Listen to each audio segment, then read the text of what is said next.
മലയാള സിനിമയെ ഇന്നത്തെ ലെവലിലേക്ക് എത്തിച്ച ഒരുപിടി ബ്രില്യൻ സംവിധായകരുണ്ട്. അവരുടെ ബ്രില്യൻ മേക്കിങ്ങുകളിൽ മോഹൻലാൽ നായകരായിട്ടുമുണ്ട്. ആ ചിത്രങ്ങൾ അന്ന് ശ്രദ്ധിക്കപ്പെട്ടില്ലെങ്കിലും ഈ കാലത്ത് വലിയ രീതിയിൽ ശ്രദ്ധിക്കപ്പെടുകയും ചെയ്യുന്നുണ്ട്. കാരണം ആ വർക്കുകളൊക്കെ ആസ്വദിക്കാൻ മറ്റൊരു തലമുറ വരേണ്ടി വന്നു. അത്രയ്ക്ക് ബ്രില്യൻ മേക്കിംഗ് ആണ് വർഷങ്ങൾക്ക് മുമ്പേ അവർ തീർത്തു വെച്ചത്. അങ്ങനെ വെച്ച് നോക്കുമ്പോൾ മോഹൻലാലിനെ അത്ഭുതപ്പെടുത്തിയ സംവിധായകൻ ആരൊക്കെ എന്ന ചോദ്യം അദ്ദേഹത്തിന് മുന്നിലേക്കെത്തി. തന്നെ സംബന്ധിച്ചിടത്തോളം ഫാസിൽ മുതൽ തരുൺമൂർത്തി വരെയുള്ള സംവിധായകരെല്ലാം പ്രിയപ്പെട്ടവർ തന്നെയാണെന്ന് മോഹൻലാൽ പറയുകയാണ്. വ്യത്യസ്തരായ ഒരുപാട് സംവിധായകരുടെ കീഴിൽ തങ്ങൾക്ക് അഭിനയിക്കാൻ കഴിഞ്ഞു. ഏറെ അത്ഭുതപ്പെടുത്തിയവർ ആരൊക്കെയാണ് എന്ന ചോദ്യത്തിനാണ് മോഹൻലാൽ രസകരമായ മറുപടി പറയുന്നത്. മോഹൻലാൽ പറയുന്നത് ഒരിക്കലും ഒരു ഡയറക്ടറെ അങ്ങനെ എടുത്തു പറയുന്നത് ശരിയല്ല. മിക്കവരും മികച്ച സംവിധായകർ തന്നെയാണ്. അരവിന്ദിനെയും പത്മരാജനെയും ഭരതിനെയും പരസ്പരം നമുക്ക് താരതമ്യപ്പെടുത്താനാകുമോ? മിക്കവരും മികച്ച സംവിധായകർ തന്നെയാണ്. അരവിന്ദിനെയും പത്മരാജനെയും ഭരതിനെയും പരസ്പരം നമുക്ക് താരതമ്യപ്പെടുത്താനാകുമോ? സത്യൻ അന്തിക്കാടും പ്രിയദർശൻ സിബി മലയിലും 3 തലങ്ങളിലുള്ള സംവിധായകരാണ്. ഐവി ശശിയും ജോഷിയും ജിത്തു ജോസഫും പൃഥ്വിരാജിന്റെയും സംവിധാന രീതികളും വ്യത്യസ്തമാണ്. എന്നെ സംബന്ധിച്ചിടത്തോളം ഫാസിൽ മുതൽ തരുൺമൂർത്തി വരെയുള്ള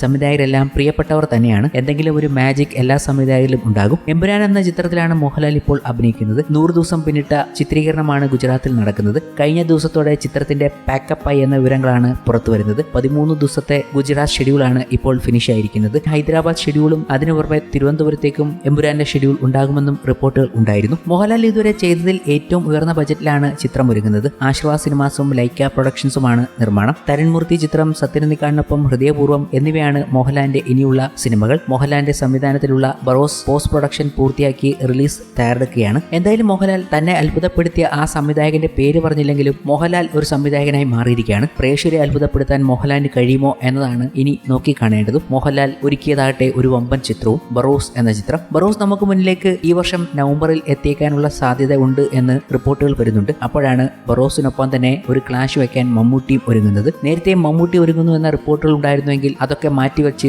മോഹൻലാലിനൊപ്പം തന്നെ ഇറങ്ങാൻ തീരുമാനിച്ചിരിക്കുകയാണ് മമ്മൂട്ടി. ഇത്തവണ ബറോസിനൊപ്പം തന്നെ അദ്ദേഹം വരാൻ പോകുന്നു എന്നത് പറയുകയാണ് പുതിയ റിപ്പോർട്ടുകൾ. ടർബോ ജോസിന്റെ വമ്പൻ പ്രകടനത്തിന് ശേഷം മമ്മൂട്ടി ആരാധകർ കണ്ണു നട്ടിരിക്കുന്നത് ബസൂക്കയ്ക്ക് വേണ്ടിയാണ്. കല്ലൂർ ഡെന്നിസിന്റെ മകൻ ഡിനോ ഡെന്നിസ് ആദ്യമായി സംവിധാനം ചെയ്യുന്ന സിനിമയുടെ ഷൂട്ടിംഗ് പൂർത്തിയായതായുള്ള റിപ്പോർട്ടുകളാണ് വരുന്നത്. സെപ്റ്റംബർ 30 സിനിമയുടെ പാച്ച് വർക്ക് ഷൂട്ട് ആരംഭിച്ചിരുന്നു. ഇത് പൂർത്തിയായതായി റിപ്പോർട്ടുകൾ പുറത്തുവന്നു. സിനിമയുടെ പോസ്റ്റ് പ്രൊഡക്ഷൻ ജോലികൾ ആരംഭിച്ചതായാണ് സൂചന. ഈ വർഷം ക്രിസ്മസിന് ചിത്രം റിലീസ് ചെയ്യാനാണ് അണിയറ പ്രവർത്തകർ പദ്ധതിയിടുന്നത് എന്നാണ് റിപ്പോർട്ട്. മോഹൻലാൽ ആദ്യമായി സംവിധാനം ചെയ്യുന്ന ബറോസും ഈ ക്രിസ്മസ് റിലീസായി ഒരുങ്ങുന്നു എന്നാണ് റിപ്പോർട്ടുകൾ. 2 റിപ്പോർട്ടുകളും ശരിയാണെങ്കിൽ ഈ വർഷത്തെ ഏറ്റവും വലിയ ബോക്സ് ഓഫീസ് ക്ലാഷുകളിൽ ഒന്നിനാണ് പ്രേക്ഷകർ സാക്ഷ്യം വഹിക്കാൻ പോകുന്നത്. തമിഴ് സംവിധായകനും നടനുമായ ഗൗതം വാസുദേവ മേനോൻ ഒരു നിർണായക വേഷം ചെയ്യുന്ന ബസൂക്കയിൽ സിദ്ധാർത്ഥ് ഭരതൻ, ബാബു ആന്റണി, ഹക്കീം ഷാജഹാൻ, ഭാമാരുൺ, ഡീൻ ഡെന്നീസ്, സുമിത് നോവൽ, ദിവ്യപിള്ള, സ്ഫടികം ജോർജ് എന്നിവരും അഭിനയിച്ചിട്ടുണ്ട്. കാപ്പ, അന്വേഷിപ്പിൻ കണ്ടെത്തും എന്നിവയ്ക്ക് ശേഷം തിയേറ്റർ ഓഫ് ഡ്രീംസ് നിർമ്മിക്കുന്ന ചിത്രമാണ് ബസൂക്ക.